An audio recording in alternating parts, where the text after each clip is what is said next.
Hello, everyone, and welcome. Yesterday, David and I, our guest speaker, held a webinar, Boost Your Google Search Ranking and Drive More Traffic to Your Website.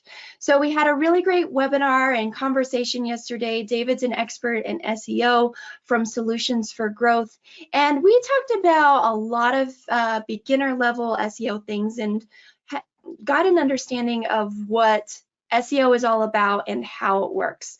So we talked a little bit about how search engines work, how to actually influence those results with things like your website, the content and the keywords on those websites, and also how to focus on the right keywords to get the most impact.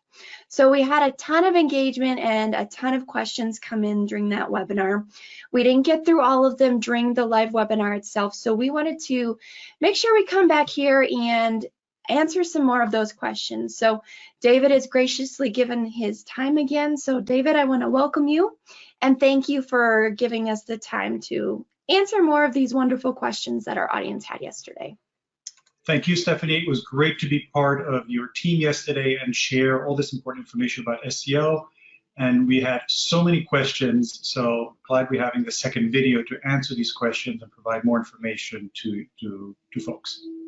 Awesome. Well, let's go ahead and dive right in and get through as many of these questions as we can. So Gloria had a question. We do a constant contact newsletter and have a link to it in the navigation bar.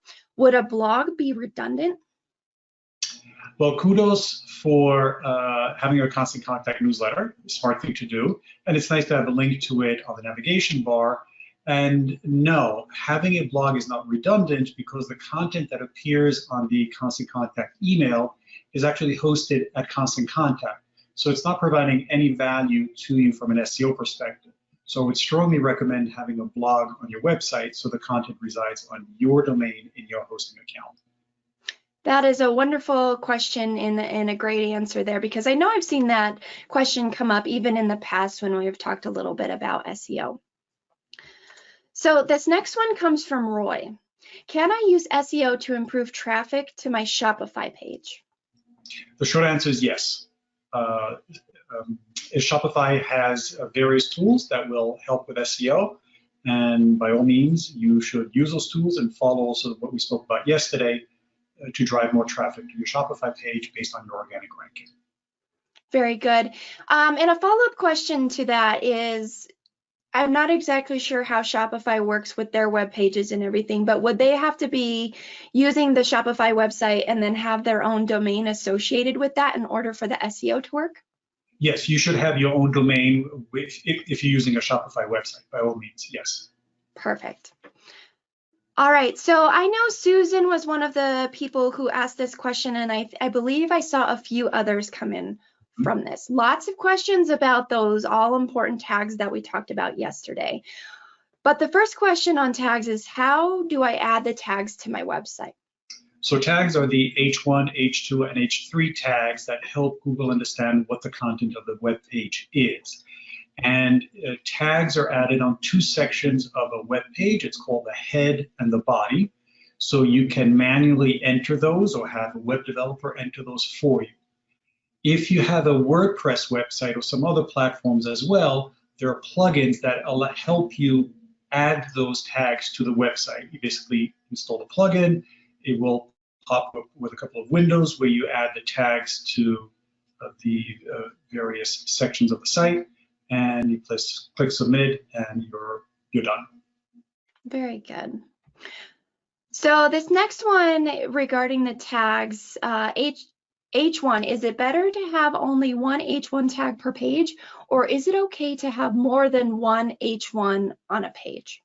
You can have more than one H1 on a page. In the example I showed yesterday, I had two of them. You can have multiple H2s and H3s, not a problem. Is there ever a limit on how many headings or tags you would want to add in there? I don't think there's a physical limit, but you also don't want to overdo it. Otherwise, it starts being confusing to Google. Okay, good point. All right. So let's go down to this question from Margot. Does capitalization matter on tags in SEO? No. That was easy. That was a very easy one. Yeah, so Michelle asks, is there a method for retaining ranking when a company upgrades to a new website or rebrands?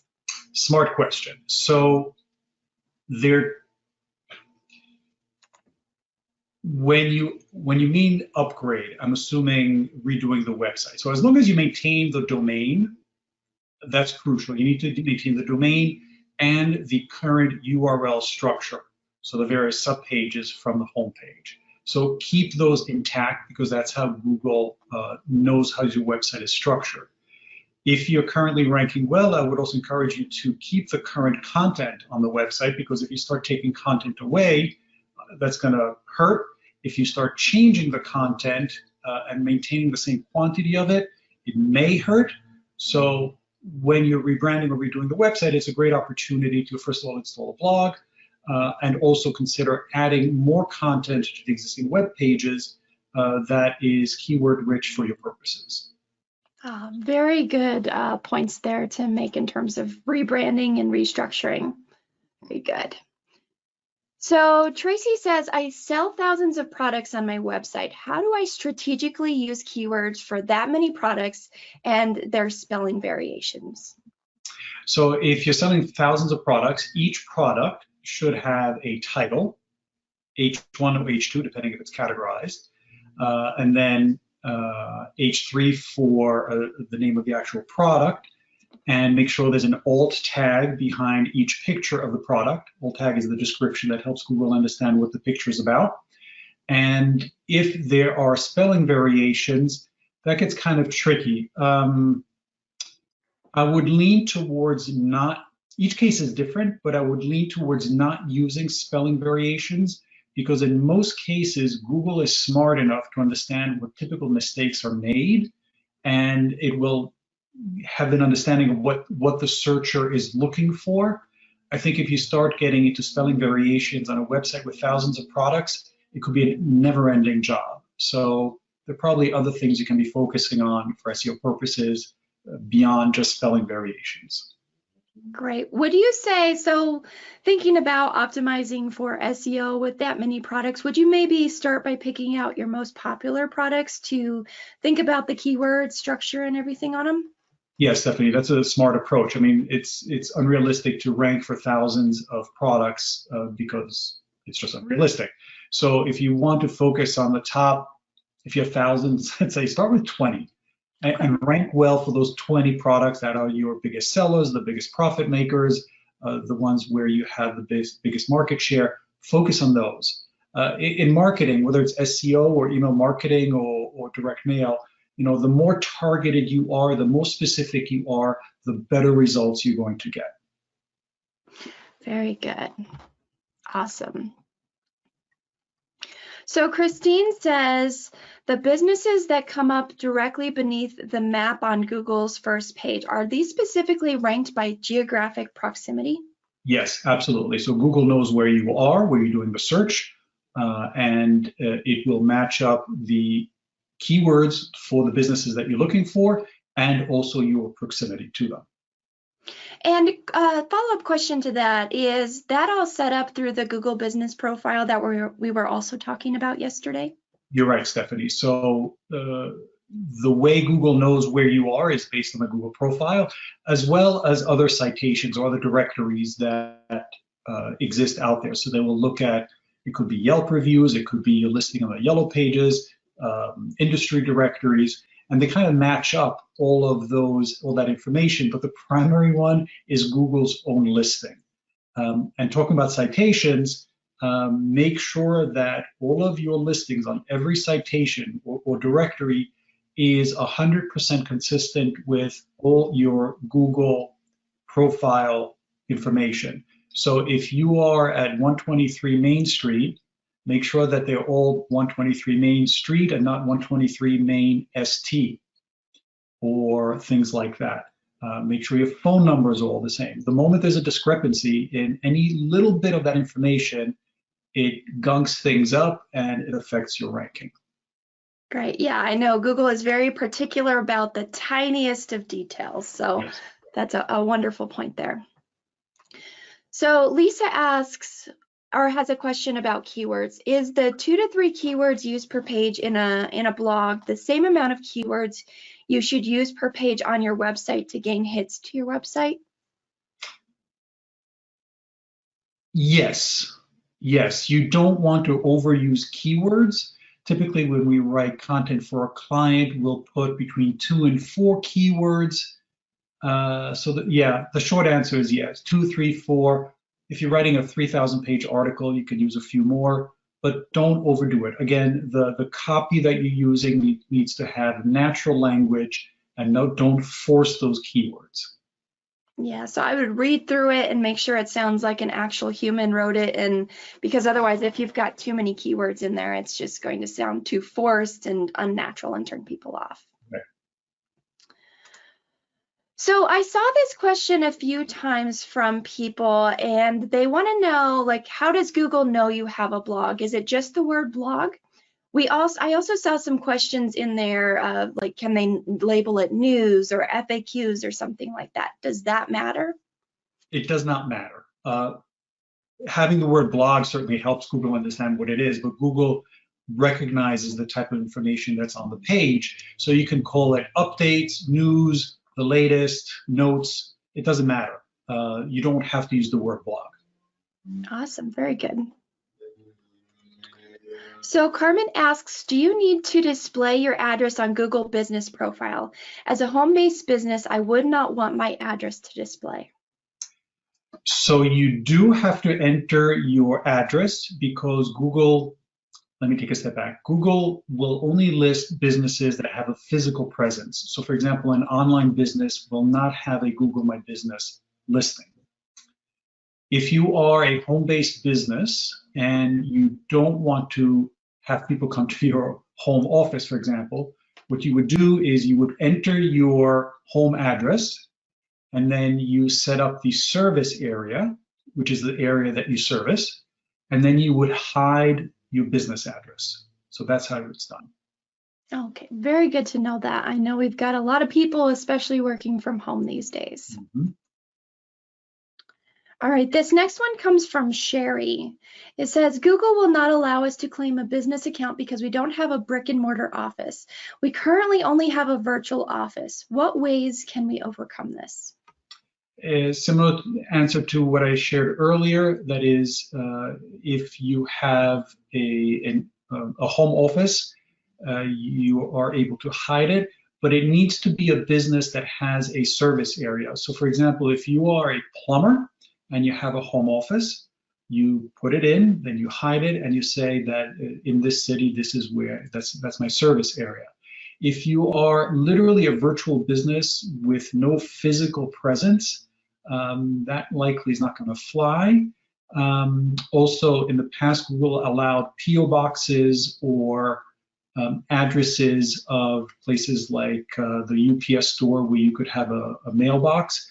Those are no longer available anymore. So Google is not allowing true virtual businesses a listing on Google. Gotcha. That is good to know. All right. So Natalie asks, I often get calls from someone from Google saying that my business profile needs updating. Is that a scam? Yes, yes. Google will not reach out to you by phone saying that your Google profile needs to be updated. Be very wary of that. Good to know. Heidi says, we get reviews, but they keep disappearing. Do you know why? Yes. So Google's review system uses an algorithm to determine whether reviews are real or not. And part of the elements that go into that particular algorithm are tied to the frequency at which the frequency at which reviews are being submitted based on their prior history, the information that's in the reviews, if they're very generic, if they're reviews written by people who've written only one review and all of a sudden are writing reviews like that. So it's not a perfect science, but Google wants to ensure that the reviews that appear on their system are real reviews by real people who really are reviewing the business because they have an experience with it. So That's the reality. It's an algorithm that decides what appears. So in other words, if you ask your friends and family to all of a sudden write reviews for your business, or within 1 week, chances are most of those reviews will not appear. By Gotcha. the way, And a Yelp does the same thing. Gotcha. Good to know. I know a frequent question when we're talking about reviews, to follow up with that, is people want to know if there's a way to get those reviews to come back. Is there a way to do that? I would assume no, based on what you just said. No. Okay. Very good. So Kevin says, trying to verify our Google page, yet we are not getting the postcard. Is there another option versus the postcard? There is, and I believe if after 2 or 3 requests of requesting the postcard, you don't get it, there might be something odd going on with the address itself. But I believe there is an options where you say, I am not getting the postcard, and then there's I believe a phone verification. But remember that these Google processes change all the time. So something that might have been in place last week may have changed. And we've had this a couple of times only, because usually the postcard does work. Awesome. Good to know. So just sounds like just keep trying, and then I'm assuming that other option will pop up for whatever optional or alternative verification process they have. Great. So Lisa says, how can I update my Google profile? It won't let me log in and gain access. Well, Google has pretty stringent security. So if you can't get in, you got to reset your password, or there are different ways to reset passwords or gain access. You just need to follow the instructions on how to gain access to the account. On this note, anybody who has a Google or Gmail account should really make sure that they update the account to provide alternative ways to access. That means using a second email address in the account, using a mobile device so they can send a 2-factor authentication code. Don't just rely on one email and with a hope that you remember the password. That's a great tip, because sometimes we forget those passwords, or something else happens with that email address and it gets closed down, or we're locked out for a while. So that makes a lot of sense. Catherine asks, how do you make sure you are appearing on Google Maps? 2 ways. One is make sure you have a completed Google profile with all the information 100% correct, and then work on your SEO. Those 2 things together gets you on Google Maps. Very good. Kathy says, I heard that an ad or SEM at the top of search results are mostly spam ads, which carry malware if the user clicks on it. Is there any truth to that? No.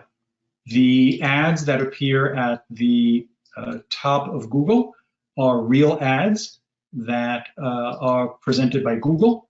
And if there's any doubt that they are spam, they would not appear there. Google is very, very cautious about what ads are run through their system, and the concept of having a spam ad is not applicable.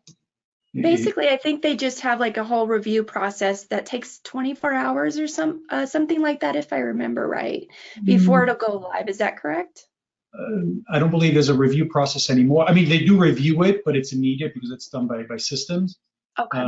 And they also verify your account, they verify your credit card, they verify the pages on the website where the ads are going through.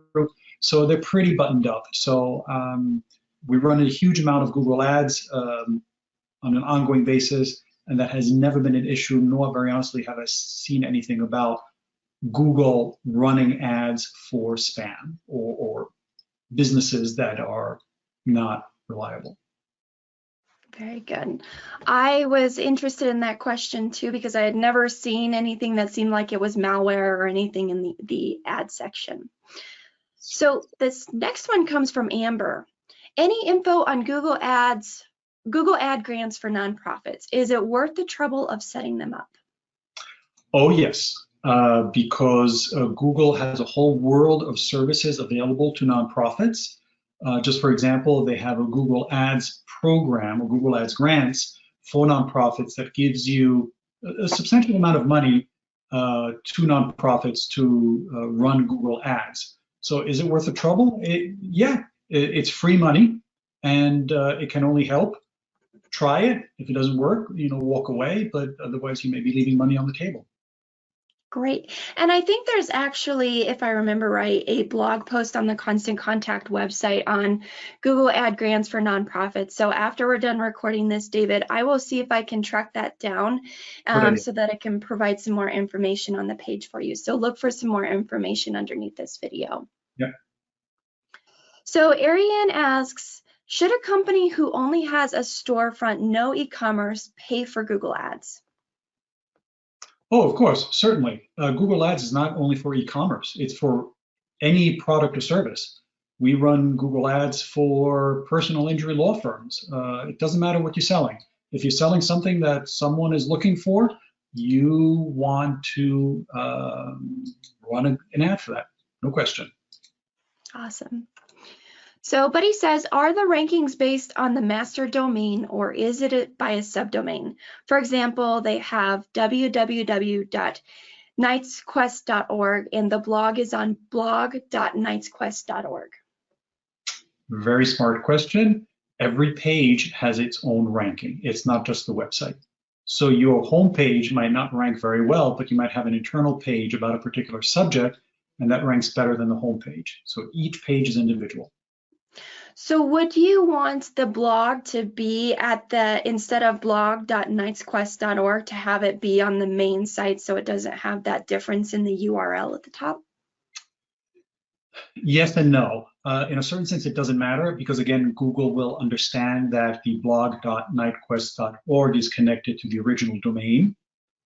But in a best practices aspect, it would be better if the domain was the first word of the domain came before the word blog. Okay. Now, if that current blog.knightquest.org is ranking very well now, don't change it, because the moment you change the domain, you're going to start from zero again. So take into consideration whether you should change it now if you're not ranking well, so that it might help the ranking. Very good information there.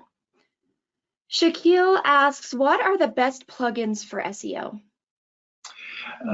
There's a handful of them. I can tell you from experience, we work with Yoast, Y-O-A-S-T. It's a very well-established plugin, easy to install, relatively easy to use, and it has a very smart tool that works with the green, orange, red to let you know the various elements of the page, whether they're well set up or not.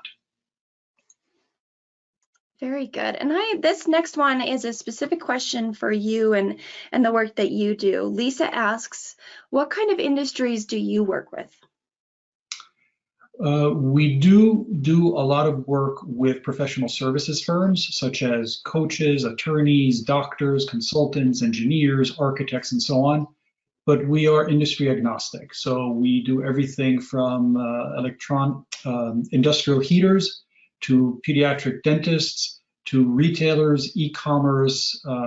It runs the gamut. And the benefit of that is that we're always learning from one industry how things are performing or not performing, and are able to apply that to other industries. So something that we're doing, for example, with a pediatric dentist that's working very well, because it's a professional services firm, we can apply that to an engineer's website, for example, or an architect or consultant. So this ability to apply these learnings from one industry to the other has really provided great benefits to our clients. Very good. I love that. And I can tell you have a lot of expertise in not just SEO, but, websites and newsletters and things like that too. So Kristen asks, do you recommend Google Analytics over other softwares or websites? I'll say that Google Analytics is your preeminent dashboard to your website. If you're doing anything with Google, you do want Google Analytics because it also connects with other tools that Google offers, such as Google Ads, for example. So if you connect Google Ads to Google Analytics, you have a lot more data that's crossing over, and it gives you a better insight in terms of how your website is performing. That said, if you are in a particular industry or there's a particular need that you have to see certain information about your website, there might be other tools that you may want to install over it. I have to say that the vast majority of small businesses get really all the information they need from Google Analytics. It's free. All the other ones tend to have a charge. And it's very rare to have something that Google Analytics does not know. Very good. Steve asks, how does a company do SEO when it's a paid membership business? Mm-hmm. Businesses pay $3,000 a year to get access to our website. Well, it depends. So the short answer is yes, you can do SEO for any business. So if you're in a membership business for engineers, aeronautical engineers, for example, you want to run an SEO program that includes information and backlinks from anything that has to do with aeronautical engineering. So that if I'm an aeronautical engineer and I have a question, or I'm looking for support, I'm looking for an association, your website should have all sorts of information about those keywords and about those subjects. So that when I'm sitting at my desk and I type in, American Association of Aeronautical Engineers, this is just a silly example, you want to come up, either because of your name, but certainly also because of the content that your website provides. Very good.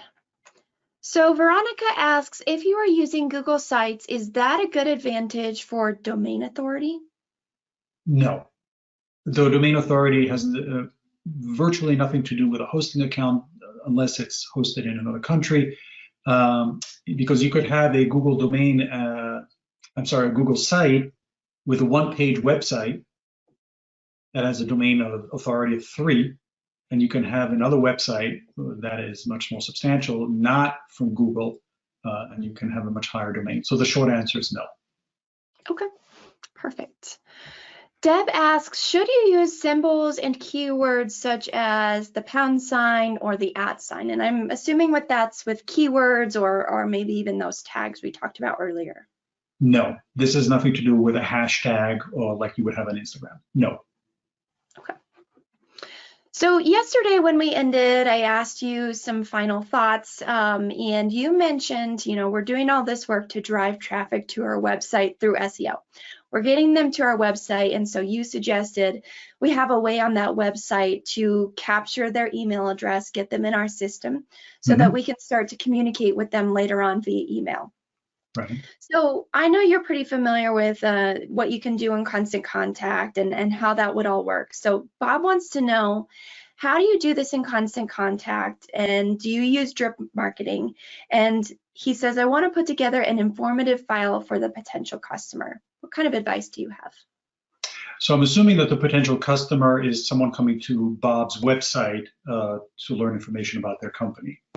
So Bob, great initiative. So the way it would work is that in the Constant Contact system, there is a section called sign up forms, and there are multiple types of sign up forms, and you would create one that is either inline or a pop-up on one of the pages of your website, usually the home page, and you set it up. You can certainly brand it with the colors and the logo of the website, and the offer is there for something like, let's say you sell widgets, and the offer is for a white paper, or that says, 10 things you need to know before you buy a widget, or you might want a discount, you enter your email address for free shipping on our widgets, and the person enters their email address in that form, and that's immediately added to a specific list in your Constant Contact account that is connected to an autoresponder.